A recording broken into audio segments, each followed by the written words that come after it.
Okay, we are recording. Joining me today via the means of Zoom, Gary Kemp. Hello. Hi, Stu. How you doing?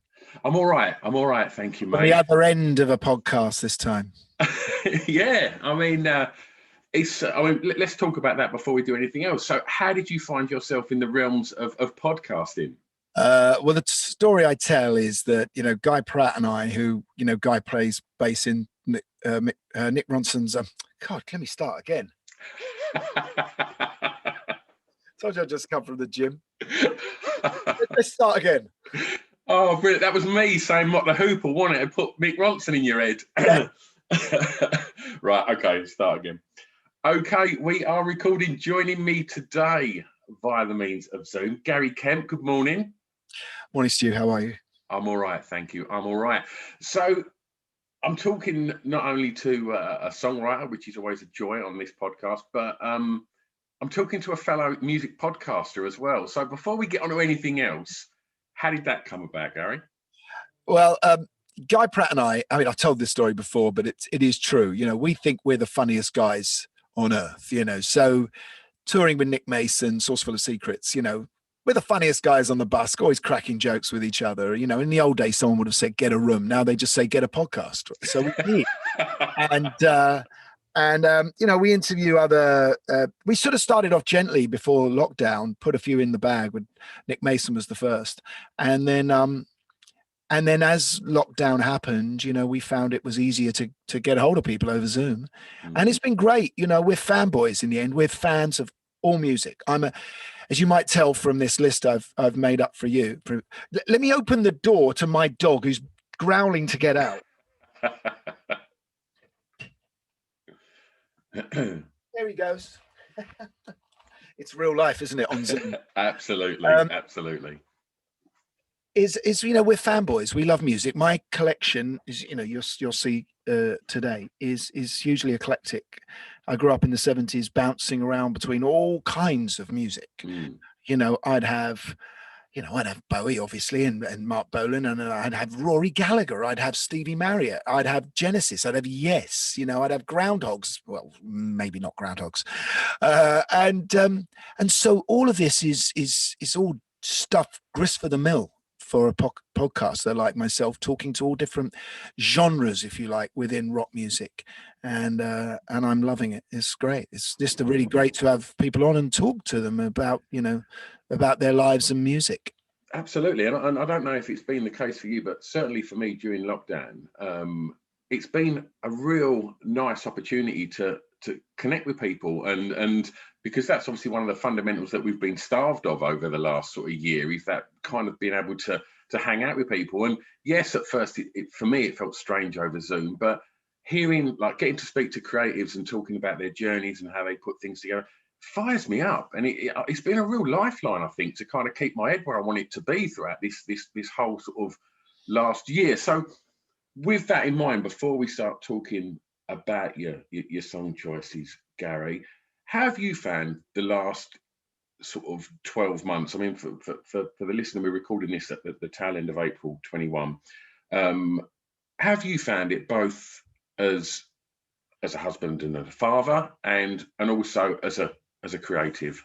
Well, it's a mixed bag. Like I think it is for everyone. I mean, luckily none of us were affected by the disease. We sort of, had the opportunity to hide away a bit in the country. But being thrown together with your family, I mean, you realize why schools were invented. They were, because kids aren't meant to be with their parents non-stop when they're that age. They need a break. They needed a break from us. We needed a break from them. And they certainly needed a break from each other because they were fighting all the time. I've got 3 boys. So there's a lot of that going on, kind of working out the balance of life as a family. But I took it as an opportunity because I was meant to be on tour, and then the tour got cancelled. And I'd already started work on a bunch of songs, and I was already keen to sort of finish them at some point. And I think I was sort of aiming at some point in the future, But this was now a moment when I could really get it done. And I got in touch with some drummers and bass players that I needed, and we worked remotely on a record. So, and it just gave me, there was no excuse. I'd have an afternoon when the kids were settled, and then I'd go into my studio and I'd start to work on tracks, and then I'd work with a guy called Toby Chapman, who's my co-producer on this album, and we were going backwards and forwards. And so there is this idea that actually I was finding myself able to contact more people because people were less busy, and I think creatives of any kind are used to forces of opposition coming in their way, and they just step to the left or step to the right, you know, to quote Bowie. Yeah. Or is that turn? That's turn to the left, isn't it? That is turn, yeah. I mean, I guess looking through the songs that you've sent over today, the influence of Bowie, you know, it's pretty prevalent, and I'm sure it's going to feature heavily in this chat today. And so I guess let's get the playlist started. So I'm going to ask you, please, Gary, for the song with the greatest ever intro, please. But, you know, this is also one of the shortest intros, funnily enough. Mm. Although intros now are out of fashion, right? Yeah, apparently they're out of fashion. Although I think with my latest single, Ahead of the Game, I think I've got a pretty cool intro there, and it's quite long. But the reason I did hear a program about this, and I've spoken to some songwriters who are, you know, adamant about this now, is that you forget about intros, you go straight to the chorus because that's how you get on TikTok. What a world are we living in? You know, people are writing for TikTok. You've preempted my question, Gary. Like, I always ask guests, and I can never quite phrase the question right. I've tried it about 280 times now, and I still can't frame it right, about that influence of how there is not allowed to be any fat on the bone anymore. It's like straight in with the chorus. And I've always wondered, like, and I'd normally ask guests, like, how has that affected your songwriting process? Because it was Martin Ware, I think I spoke to about this, and he was saying that, no, it was Andy McCluskey, and he was saying, like, nowadays, if the vocal doesn't come in by X amount of time, you don't get mainstream radio. And so he was saying, like, Enola Gay would not get on the radio now, and things like that. And I just wonder, because, you know, to use Spandau as a great example, like Gold, like the intro there is so long before the payoff comes in, and it's like, yeah. Know, and I just find it really strange that it's now gone down to literally TikTok. Well, it has, yeah, but you know, Ahead of the Game has got a long intro. It's got that guitar solo. I don't know whether you know the track, you've heard it yet, but it's melodic. And I think if you're hitting people with melody straight away, that's what counts. What's not good is kind of what we call in as a musician, you know, which is feel, just a little bit of feel, you know, just playing around on some chords, you know, that's not interesting to anybody. And the intro that I picked is so melodic. In fact, it's probably one of the most melodic parts of the entire song. It starts with a melody on a guitar, not dissimilar in that sense. It's pretty short. It's all the young dudes, right? So this beautiful sound that Mick Ralphs gets on his guitar, which you can hear as a Les Paul, you know, you can hear the plectrum scraping against the strings with the descending chords that go on in the background. Then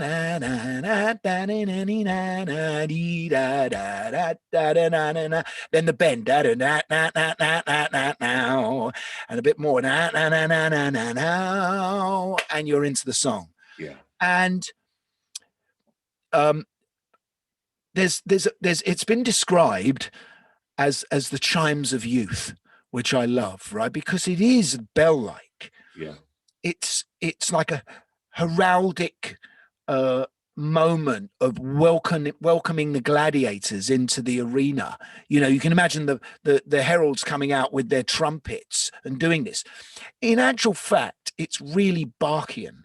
It's the same chords pretty much as what became Air on a G String, which was an adaptation of Bach's, one of Bach's orchestral pieces, with that descending chord, bum, bum, bum, bum. So we know that in the West as being really a spiritual, almost church-like, religious sort of piece of music. And so it's anthemic. Within a few bars, you know you're listening to an anthem.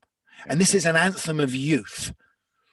So it set me up as a kid. It was like this was a blast on from someone beautiful on a wasteland, because that's the kind of place I lived. In my mind, I'm living on a wasteland, and yet this sort of heraldic blast comes in, and I think that sets up the lyric of ordinary heroic kids, which is what the song's about. It goes through a list of these wonderful characters that live in your area, that listen to T-Rex, that are part of your scene, and that have spots on their faces but are somehow greater than ordinary. And I don't think there's a better intro in rock music than all the young dudes. I mean, it's Mick Ronson who's kind of originally, he's based his sound on Mick's guitar playing, exquisite guitar playing, still the biggest influence on me. I mean, the way, Mick is scraping, both Micks, Mick Ronson or Mick Rouse, scraping that guitar with their plectrum. I do that today. It's what I do. I always do that. And there's a sense of yearning in that guitar. There's a sense, there's heartache in that guitar. It's hugely strident. And can I go on about this anymore? I don't think I can. I think I've exhausted all the imagery that surrounds 4 bars. Oh, it's a glorious, glorious song. And we haven't even touched on the vocal. The vocal is just incredible as well. I stumbled across the Freddie Mercury tribute show. It was on one of the Sky channels the other day, and I left it on, and Bowie had done Under Pressure with Annie Lennox. Then it's in Hunter, isn't it? Yeah. And he comes out, and they just his voice is ridiculous. Mick Ronson plays the opening. Yes, yeah, and it's very bittersweet because it's not long before Mick died. I think it's his last performance. And I hate to say this, but he hits a bummer on that opening intro. No way. It doesn't sit well. It's big pressure, big pressure. We actually did it as Spandau Ballet once. We did it in somewhere. It's on the internet. You can find it, us lot doing it. And it's a song of, it's a song that, sits kind of, it's very Bowie. It's very of that period. He offered Mott the Hoople Suffragette City originally. Really? I didn't know that. And they turned that down. And of course, Suffragette City ended up on the Ziggy. Well, maybe he was already on Ziggy Stardust, and he was just offering it to them as well, because Mott had not had a very successful few years, and it looked like they were about to split up. And I think Bowie had an affection for Ian. Ian wrote one of the greatest rock books, autobiographies ever, which is, Diary of a Rock and Roll Star, which is still available on paperback. Which is about their tour to America, and so he gave them this song. I think the follow-up. He offered them a follow-up as well, which was Drive-In Saturday, which they again didn't take. But they had a bunch of their own good songs by then, Roll Away the Stone, etc. Yeah. But this came out. This was written at a period of Clockwork Orange was out.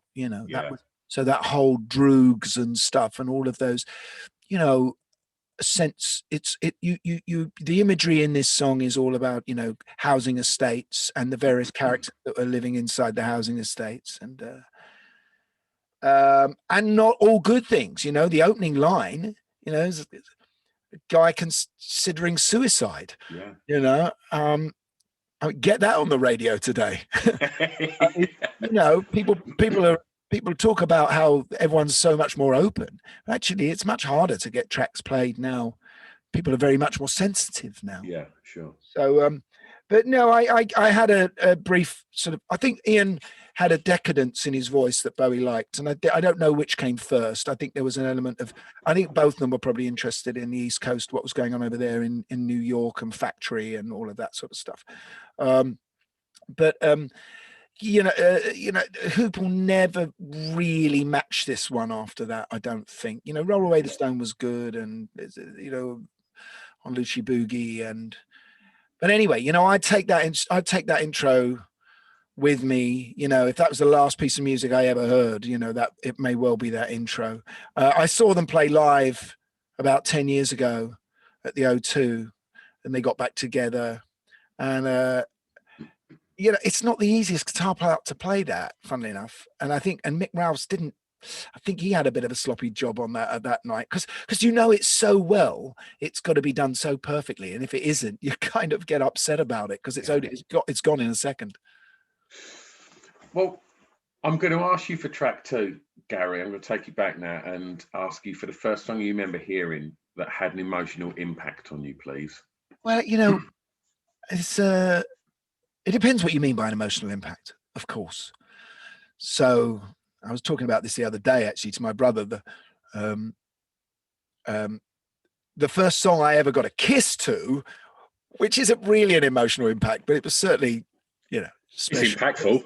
And it's not the one I'm going to choose, was Betcha by Golly Wow by Stylistics. Mm-hmm. So that's all, every time I hear that, even today, you know, years later, you know, 40 odd years later, I'm still like, yeah, I can't remember who it was. But emotionally, well, I mean, all songs hit you emotionally, don't they? It's a hard one. So you know, it could be the intro and the beginning of Metal Guru, you know, which I thought was just, you know, a powerful piece of music. But emotionally, I am going to choose a song from the Faces and that album, which I think is so brilliant, which is A Nod's As Good As a Wink. And it's the Ronnie Lane song, Debris.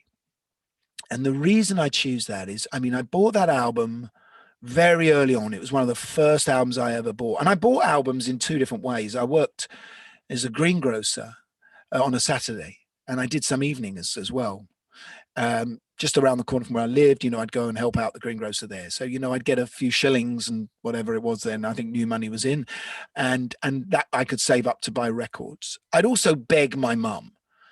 I remember they were about $1.99 to buy an album in those days, you know. So, and she was often, you know, scraped around in her purse and found something for me. But A Nod's As Good As the Wink, I don't know why I chose that. I do actually. Maggie May, yeah, Maggie May was really happening, and Stay With Me was happening, and I really loved the whole look of the band. I love the way they kicked footballs around on stage on top of the pops. I just thought they had a real vibe of being in a gang. I just love the music of Stay With Me, and I love that album cover with the little models of them on it. And but this track stood out for me. Oh, by the album sleeve had a poster that came with it, and I was a very sensitive boy. I didn't want to upset my parents in any way or be embarrassed. And when I opened up this poster, it was a bunch of little Polaroids or pictures or something of the Faces backstage and in dressing rooms and, you know, at recording studios. And one of them, tiny weeny picture, had a topless woman in it. Of course it did. Yeah, but and so I destroyed the poster. No way! Yeah. What, through fear that your mum might see the set of boobs on it? Yeah. And then I would be embarrassed, or she would be embarrassed, or it would be awful, and I'd die of, you know, I'd burn up. And so I destroyed the poster. I put it in the bin. Anyway, this song stands out. It's not Rod's voice, is it? It's Ronnie's voice. He's got a very London-sounding voice. He sings about a Sunday morning market. Oh, wow. Someone's singing about something I know. I met you on the Debris at the Sunday morning market, you know, and it was, you were looking for a bargain. You know, we used to go to the market every Sunday morning with my mum. You know, we used to go to Chapel Market in Islington and look around, see what we could buy. You know, there'd be a pie and mash shop down there. On a Friday we had pie and mash. It was one called Manzi's. It's not there anymore. I mean, the market had a apple fritters stall. I did hear a story once that the guy who ran the apple fritters stall, the hot fat that he made the fritters in, at the bottom was a load of sovereign rings that he would sell. You know, you could fish one out, it was dodgy, bent, but I don't know whether that was true. And then they'd have a sarsaparilla stall selling, that wonderful cordial juice. You could get hot sarsaparilla, an apple fritter, and you wouldn't have a pie and mash as well unless you were really greedy. But it was a Sunday morning market. My dad also used to take me down to Brick Lane, Club Row, and in those days, you could see all the animals. There'd be dogs in boxes. There'd be literally, you'd look in a box and there'd be a load of puppies stuck at the bottom, and you could choose them, or you could choose a canary or a parrot or a snake, a monkey. I mean, it was mad, because none of that's allowed now, quite rightly. But I knew this life he was singing about, and he was singing about it in such an emotional way. I thought you were my hero, It's a very moving set of chords, and it's sung in a plaintive way by Ronnie. But it was about my life, I felt. It was about people who knew my streets, who knew my world. It wasn't American rock and roll. It wasn't Memphis, This could be my street. And it really touched me emotionally, and it still does today. I put that track on, and it now, of course, in those days, it was about the moment I lived in.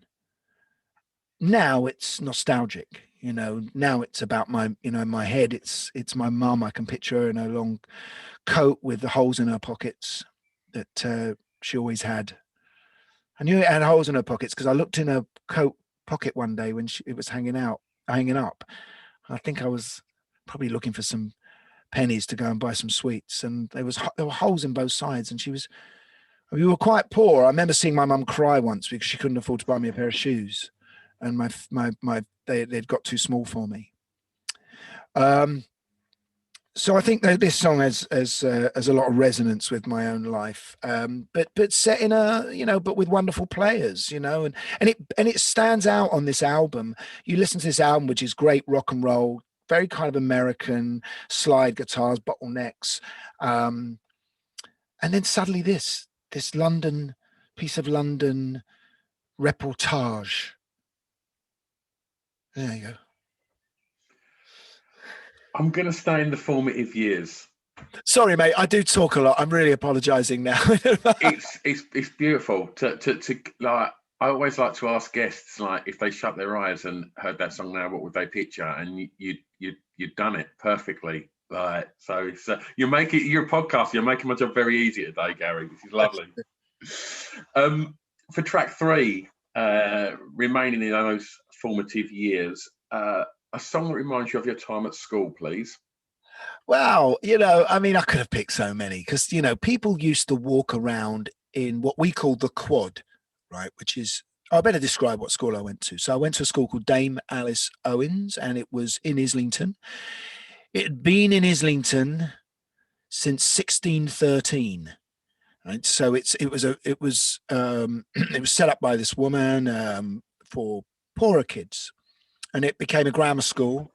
And I got into this grammar school, and of course, when you go, I was at a local school before then, my primary school, and I only ever met working class kids all my life. And then suddenly, I'm at a grammar school, and I'm meeting middle class kids, and I'm going to their house. Maybe someone invited me to their house. I see books on the shelf. We didn't have books. We went to the library. I see people reading big newspapers that look, rather posh, and discussing theatre. I went to this person's house called Jay Landersman, who was a counterculturalist. I got in there via his son Miles, and we went one day to have a jam on guitars. I must have been about 12, I guess. And keyboards, and they were a little bit older than me, and this isn't the song I'm choosing, but we actually ended up playing Set the Controls for the Heart of the Sun, Pink Floyd, for hours and hours on our guitars and keyboards, which is funny, really, because that's the song I play now with Nick Mason, one of them. And but in the quad, in our playground, so you'd have kids and they'd walk around with their vinyl sleeves as like little flags, right? So this was like a flag on a boat. This was saying, I am the groundhogs. I am Rory Gallagher, this is our tribe, this is your tribe. And I guess the working class kids tended to be at that point Bowie and T-Rex and Rod Stewart and the Faces. So they'd be into all of that. They'd be wearing clothes as much as they can. They could twist their, do whatever they can to twist their school uniforms round into looking something like that, maybe a tartan scarf or something. And then there was sort of on the other side of metaphorically on the other side of the quad, there'd be kids with Genesis albums and Yes albums and ELP albums. And I was a very aspirational kid culturally. And I was really intrigued by that kind of music. To me, that represented something more difficult musically. And I got in with a guy called Jess Bailey, who was a keyboard player. And he was a bit older than me and hung out with some sort of hippie people that worked in a music shop in Islington. Anyway, he was into Genesis. And I ended up buying Foxtrot or listening to Foxtrot. Foxtrot came into my life, this really complex, what we call prog rock album now, with Peter Gabriel at the front, Phil Collins on drums, Mike Rutherford, Tony Banks, Steve Hackett. And I bought this album. And what I loved about it was that the complexity was closer to classical music. So I think prog rock comes out of middle class kids wanting to play rock and roll, but feeling rock and roll was a bit too oiky and a bit too folky in the kind of popular sense, but embracing a kind of rock classical. So going for different time signatures, quirky stuff. But Foxtrot for me, which is a 28-minute track or something, it's all of side 2 of Supper's Ready. I'm talking about Supper's Ready, which is all of side 2 of Foxtrot. Supper's Ready is my track, by the way. Yeah, if I haven't already said that. Is was a it's a common word to use, but it was a journey in music. Yeah. It took me somewhere that I'd never ever been before musically. I'm going to take a break in case you want to ask me a question. I'm always interested as to how guests, especially sort of people, you said you was culturally sort of aspirational. Like, how did you find school? Did you enjoy it? Yeah, I did enjoy school. I liked learning. I liked English. Gave me an opportunity to form bands, to play music, to do drama. I was really creative in the school. I was, me and a mate put together a Pinter production once. I was often, lunchtime, go and see Gary Kemp play his guitar on stage with, I was always doing something, Was you, I mean, obviously, you've gone on to play to, hundreds of thousands of people on the biggest stages on the planet. Was you confident then? No, I've always been, even now, I'm very, very hugely nervous of performance, but there's a choice in life, isn't there? You either say, I'm so nervous I can't do it, and that's it, you don't do it. Or you say, I'm really, really nervous, but you know what? I'm just going to force myself into this situation. And it's going to be worth it in the end, because I'm going to be happy for a few minutes on stage. And when I've got over my nerves and I'm feeling good, but afterwards I'm going to be euphoric. And it might, it'll just give me something in life that isn't normal or isn't usual. So I've always battled against my fear and self-doubt and the voice on my shoulder, sorry, there's been a terrible mistake. Could you leave the building? But just to kind of talk a bit more about Supper's Ready, if you don't mind. Of course. And why I love this track so much, and what it does represent. So it represents me, obviously formative years. It represents me reaching for something a bit more difficult, culturally aspirational, but also what I remember is it's almost religious in its construction. There's there's soulful moments, there's difficult moments of what you can only consider to be classical. It begins with an ordinary moment of someone crossing the living room to turn the television off, and it ends with the word Jerusalem. It ends on some higher plane. It goes from mundane reality to something that is like an 18th century painting of heaven. It has moments in there that the music is very hymn-like, and it really touched me emotionally. I didn't go to church. I don't believe, but you need something, don't you, as a kid, to push you into a higher level. And you can hear my dog, yeah, sorry, in the background, and to push you into a higher plane. And I think I could lie on the floor and listen to this song, and I would be going somewhere meditatively that was beyond anything in my reality. I just think that it still works for me today. I still listen to that today. I'm taken back to those moments of trying to learn a different musical language to the one that, you know, maybe was conventional, and there's so much richness in there. It's a tapestry. It's rich and dense, and you're finding new bits all the time. It's a real goldmine of gorgeous pieces of music that hardly ever repeat themselves. So not the kind of music I ended up making, but well, there's going to be something when we get on to Clubland. Then there's something I want to ask you about regarding that kind of sort of the prog influence. But just before we move on to track 4, whilst we're just discussing school, did you know what you wanted to be when you was at school? Okay, so I went to a drama club as well, Anna Scher's club for children. You know, it was after school, and I was getting quite a few TV and film roles. I had 6 weeks off of school in my first.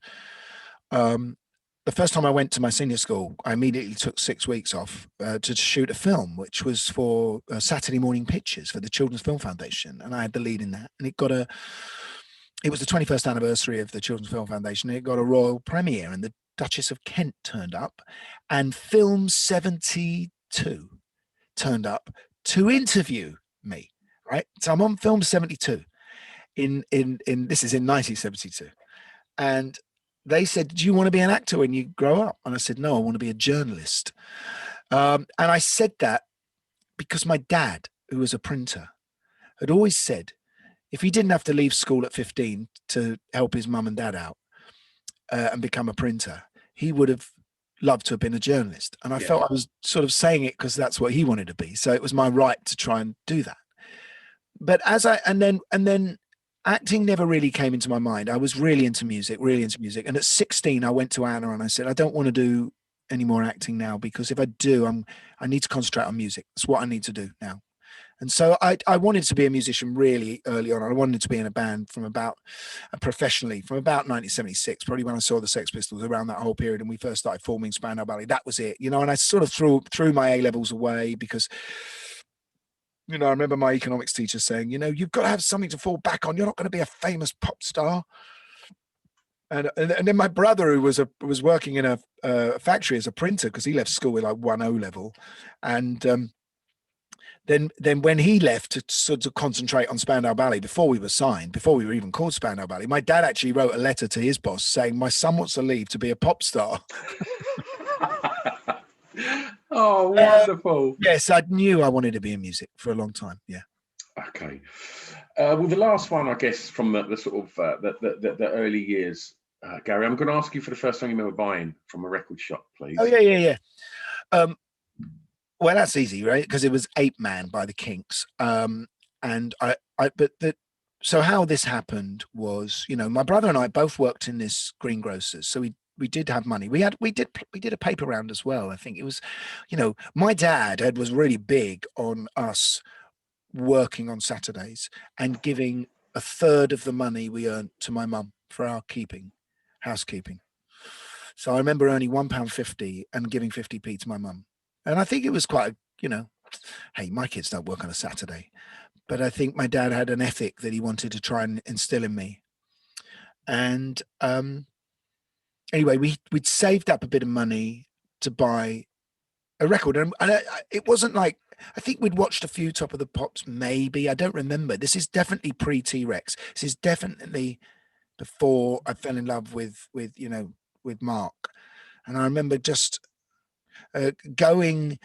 We dressed up to go. My dad had bought me. Budgie had been on, I think. Sometimes I get my timelines mixed up, but I know I'd got my dad to take me to Club Row Market, and he took me to a tailor's because I wanted a pair of two-tone trousers, right? And he got this tailor in Club Row to I remember going in there. It was the funniest place ever. His bloke was like a mole. And it was this dark little place with his big scissors and his thick glasses. And I picked the material. It was like a blue and green tonic mohair. And we made these trousers. And then I'd begged my mum for a pair of Salatio shoes, right? Sort of like a brogue, I think, shoes. And so I wanted to be like a little suede head. And I had Blakey's on my shoes, and so did my brother. He had Blakey's. So there we are, clip-clopping down Essex Road. But couple of geezers. I think I must have been 11 and my brother was 9. Oh, wonderful. And we go to Cross Street, which is up near the Angel, but it runs between Upper Street and Essex Road. And there was the record shop there. I've forgotten what it's called. I thought it was called Pop In, but then my brother told me a few years ago that was the one in Chapel Market. But and we literally didn't know what to buy, so we were just looking through the sleeves and asking him if he'd put things on. Remember this guy there, long hair, and my brother picked Tremolo's "Me and My Life," which is quite a cool record actually. Had a nice sort of slapback on the vocal, bit Beatlesy. And I think the reason I picked 8 Man at first, because I really loved the sky blue pie label. I thought that was really cool, and love the color of that. Sky blue's always been my favorite color. In fact, growing up, Man City were my favorite Subbuteo team, even though I supported Arsenal. Anyway, I think I asked him to put it on anyway, and I took that home. And it's Ray Davies, it's the Kinks. It's a bit of a weird record. I'm not quite sure what's going on in it. I'm an 8 Man. He's kind of singing it in some weird sort of, sounds like Caribbean accent. I'm not sure it's not their best work, but it's my first single. Okay. Well, for track 5, I'm going to ask you about the song that soundtracked your years in Clubland. And I've just got, I run a club in Essex, Gary, called the Pink Toothbrush. And before it was called that, it was called Crocs. And Crocs was quite a place to be. And so I'm very, very obsessed with that, because that's my club and the history there. Didn't Depeche Mode start? Yes. Down there? Yeah. Right. Culture Club played their first show there as well. I went there. Yeah, in Rayleigh in Essex. That's my little, that's my club, yeah. Hang on, because I think we went there. I'm right to say Depeche played there, aren't I? Loads, yeah. That's right. So that's where we went. We went to Crocs because, it was a soul club as well, wasn't it? Before then. But we went down like kings, right? So we'd just been on Top of the Pops, with cut long story short. And then do you remember Steve-O? I think he was one of the managers at the time. And Alison Moyet was down there, I think. I think I might have got that right. And anyway, we went on a sort of, let's go down to Crocs and judge the competition, and Pesh were playing that night. Yeah. I think it's even before they were signed. And Steve Dagger walked in, who was our manager, and Steve-O, I think, was managing them. Yeah, people will correct me. I know they will. He went on I remember he fell on his knees in front of Steve Dagger. Steve Dagger. So, he's like, what? For him, he was like the greatest manager alive. This is like meeting Brian Epstein if you were Andrew Loog Oldham. So club music is a weird choice, because I have different types of clubs. There are the clubs I went to in the late sort of like 77, where I'd go to the Lyceum, or I'd go to Crackers. The Crackers was on Wardour Street, and at a Friday lunchtime disco, and you'd go there, from school. You literally jump on the bus at school, go down to water, because I was just down the road at my school in Islington, get off, dance, have a Coca-Cola, go back to school. I mean, extraordinary. But you do that, you'd maybe dance for like 25 minutes and go back. And so there's that kind of scene, which would have, definitely American 12 inches, you'd go, there was this little record shop on Hanway Street. I've forgotten what it was called now. Contempo. And, people were on Saturday. I mean, not me, because I'm doing the greengrocer's job, right? But people would go down and like hang outside, and they'd be playing the disco imports that were coming in from the States, on the Casablanca label or whatever it might be. And they maybe only have 2 copies, so people were like, I'll have that, and running in and trying to get it in the queue. And, you just couldn't hear music any other way. Yeah. Extraordinary. And it made music much more special, right? So there's that kind of disco American club thing. But I chose a very different record for my selection, because the club that changed my life was obviously Billy's, which Steve Strange ran in Soho with Rusty Egan, this young Welsh kid, Steve Strange, who was kind of, inventing the bizarre. I guess Bowie was our big influence. This story is quite famous. Anyone who's watched the Blitz documentaries, and which was wonderful. Yeah, good. I haven't seen that one actually, but I remember getting into this club. It was full of there was a lot of fashion students, and then old soul boys, and some sort of ex-punks, but everyone dressed up, everyone glamorous, cheap, dressed up, obviously. And the first music I heard as I went down the stairs into Billy's was Kraftwerk, and it was The Model. And it was slow. Wow.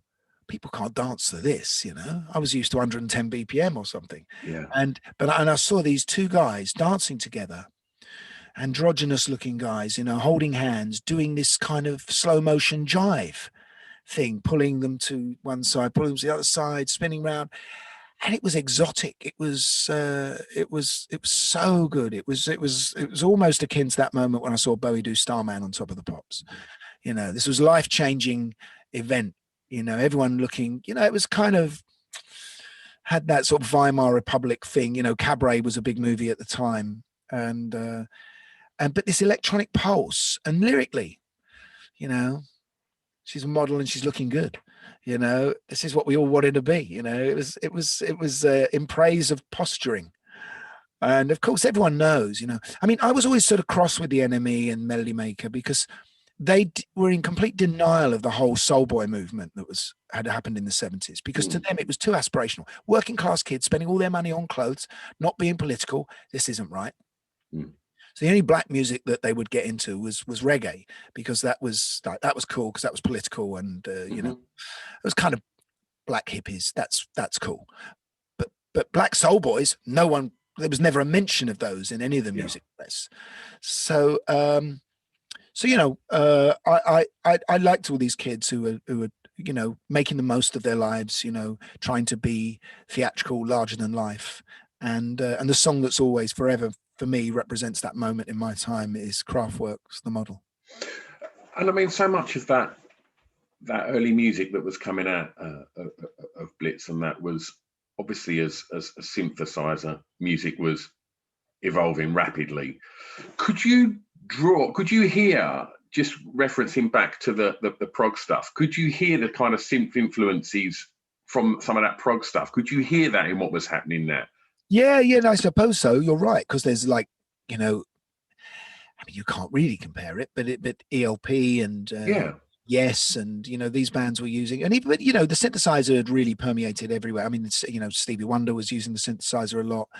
I think what you didn't have was that combination of dance beat and synthesizer along, because dance, Four on the Floor stuff that we all loved before was not really synth heavy. It was at that point, it was, it was more the keyboards were a bit more, Rhodesy or something, or it Yeah. was, it was more, it was guitar orientated, bass guitar heavy, real drums, obviously, and now suddenly you've got electronic drums. That was the big difference, Yeah. I think. And when Rusty started playing this German music that was electronica, that was a real difference, and I think it suited this idea that we were about to go into the 1980s. This is a brand new decade, and it was about to happen, and the future was here, and there was and also it was quite anti-American in a way. It was it was more culturally to do with Europe than it was American. So but yeah, I mean, all music, I can see the lines that get drawn between all different music. And obviously someone like the electronic bands like La Dusseldorf or Tangerine Dream, or that's incredibly close to prog music, Sure. and and ambient music and what Eno was doing. Mm-hmm. And then you mix that up with a groove and with some posturing like Kraftwerk were doing, and you end up being able to play it in a club. Absolutely. I'm going to take you home for track 6, and I'm going to ask you to tell me a favourite song from an artist from your home county, please. Well, this is really tough, isn't it? Because I live in London. Yeah. It's not like I'm living in Durham and there's a choice of 3, or 1. As much as I love Durham, it's kind of sport for choice when you're a Londoner, aren't you? Just talked about the Kinks earlier. We talked about, we can talk about the Who, because there could easily be a track from them, those guys. I mean, the Stones. I mean, it's kind of London, isn't it? The Clash. I have to say on that moment, just while I'm talking about the Clash, this is going to be controversial. I'd never go to play a Clash record. I find some of that. I really love 1977 when it came out, and White Riot. I thought they were incredible, that first album. But there's something happened to that band that people love them. They were all Londoners. They were all a West London band. But I always feel like I should be picking a Clash record, and then I stumble a bit, and I don't know what that is. But anyway, I digress. I totally agree. And so many people have come on here with an outpouring of adoration for like Strummer and how pivotal that band was for them, and career spanning releases of I think they're good, but I don't get it to that level. Well, I think I had an issue with Strummer for a while, but I love when Mick sings. I really like those songs. I always think those songs are really cool. I really enjoy his work. And I saw the Clash. They knocked me out. I saw them supporting the Sex Pistols in '76, and it was the most extraordinary look I'd ever seen. In the boiler suit splattered with paint. But there's just there was something about Strummer I didn't always buy, and I always felt he was a little bit. I don't know, maybe because he played in the 101ers before, I mean, I don't know. I'm going to get slaughtered for this. I know I am, but we're all entitled to our. Absolutely. I'm on board with you. Yeah. So anyway, there are a lot of London bands. The Who, on the other hand, I could listen to endlessly. But there are a lot of London bands. So instead, I've got to look to Bowie, who made the London voice very, very important. And he made it important because, there was a little history he was plugging into here. Obviously, there's Anthony Newley. We know that. The theatre of that. Theatre of Music Hall, that Newley was looking at, the London Cockney singer. Syd Barrett, who was also enjoying singing in more of a London accent. I think, the Beatles helped people embrace their own accents. As opposed to singing in American. And I suppose there were lots of those people in those days, Freddie and the Dreamers, and but I'm choosing Bowie because he's singing in this song is about London, and it's about Soho, and it's about the streets that I played on. It's about people that I kind of knew. It's the London boys, it's the sings about Wardour Street. This is where I go clubbing. you know, sings about taking pills in Soho. This is what I did. Yeah. You know, you can go the wrong way. I saw in our clubs, you know, hanging out in Soho, some people went, you know, like, didn't survive that. Yeah. They didn't bounce out of it. You know, there was a bunch of people who did really well. You know, we were all taking drugs. We were all having a great time. We're all talking 10 to the dozen or whatever it is, you know, and about how we were going to change the world, you know, of course we were. And, but some of us went on and kind of did that culturally and in different ways, in film and fashion and music, but others got left behind and others got deeper into the drug thing and got destroyed. And this beautiful little theatrical piece that Bowie wrote all those years ago in the 60s, really, I don't think any song has ever summed up the pressure of a young kid coming in and leaving home and, you know, trying to find danger and fun and exoticism and himself or herself in the square mile of those streets in Soho. It's a beautiful theatrical song. You know, Bowie goes from singing in that tiny little croaky voice that he sings, you know, bright lights, Wardour Street, into like, we're the London boys, into his full-throated anthemic voice that he uses now and again. And of course, that wonderful da da da da dee da da. That's the bells. That's the bells of Bow. You know, that's what's ringing out in his voice. That's his ambition. Yeah. To be greater than he is. And some people do make that, and David made it. Yeah. Others don't. And that's why I love this song. Perfect. So for your last song, Gary, you get to play Tastemaker. And I'm going to ask you, please, for a song that many may not know that you would like them to hear, please. Yeah, it's by Scott Walker. It's called It's Raining Today. I wish I knew more facts on it because what I really love about this, and I might actually look it up while I'm talking to you, because it's the string part is wonderful. This came into my life a few years ago, just heard it somewhere. Scott Walker's beautiful.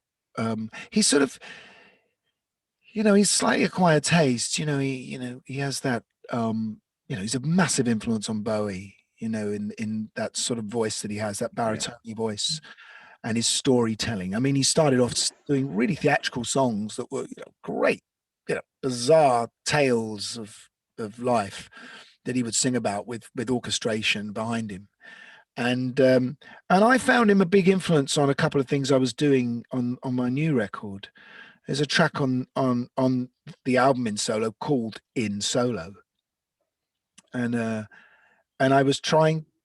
I used it as a bit of a template for the drama that I was trying to capture in the story in this song. You know, that and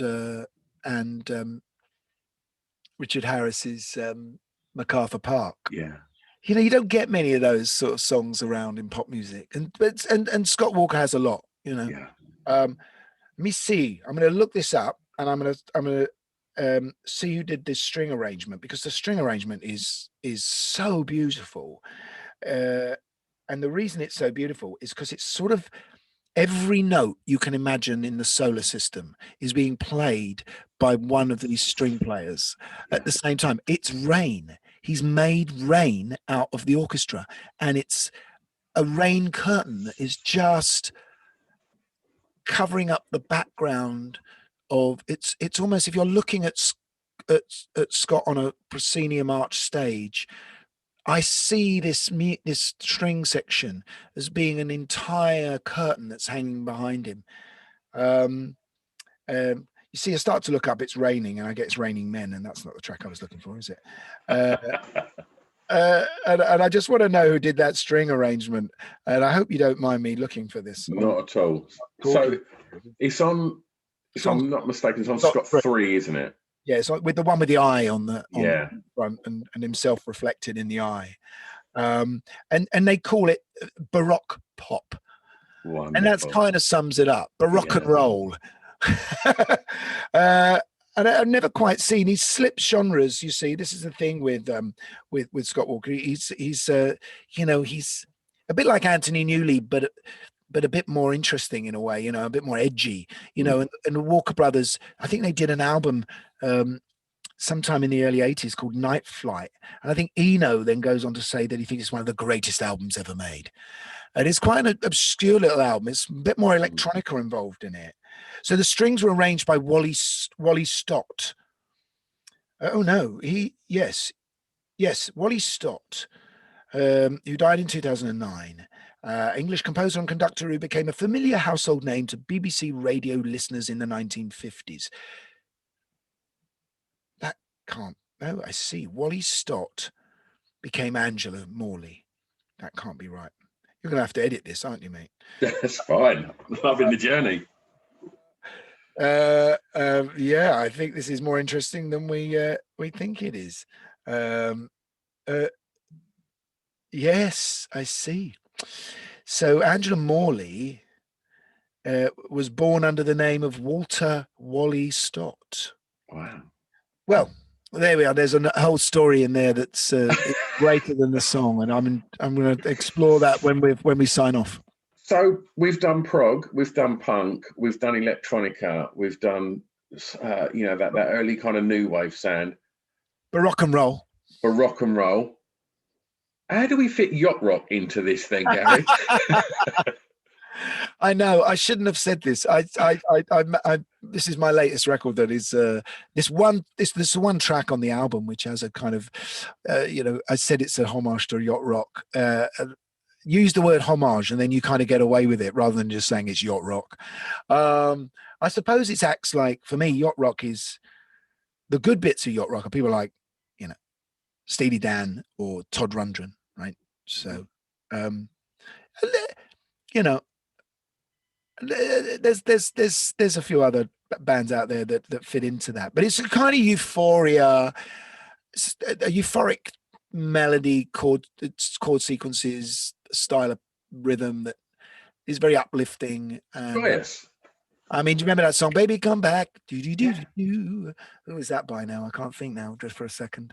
And so joyous, yeah. And I'd sort of stumbled on these chords, and part of this album, my album, is really about looking back on my life and trying to join the dots of these different people I am. There's a track on there called "Waiting for the Band," which is about being a fan and how that feeling has never left me. And there's one called "I Remember You," which is about being a much stronger human being, sharper of eye, fleet of foot, you know, and how do I live with that now, you know, getting older, less time in front than behind. So there's a lot of slight self-reflection in the album. And then there's a couple of pop songs, which is what I like writing, and one of them was Ahead of the Game, and I said, you know, I said that's probably my influence, because I was looking back on a load of 70s albums that made my life, you know, whether it's for everything from ones we've been discussing to bands like 10cc, you know, and the Wings, who I love, you know, and, you know, I want to get my backing vocals to sound like this, you know, on this 70s record.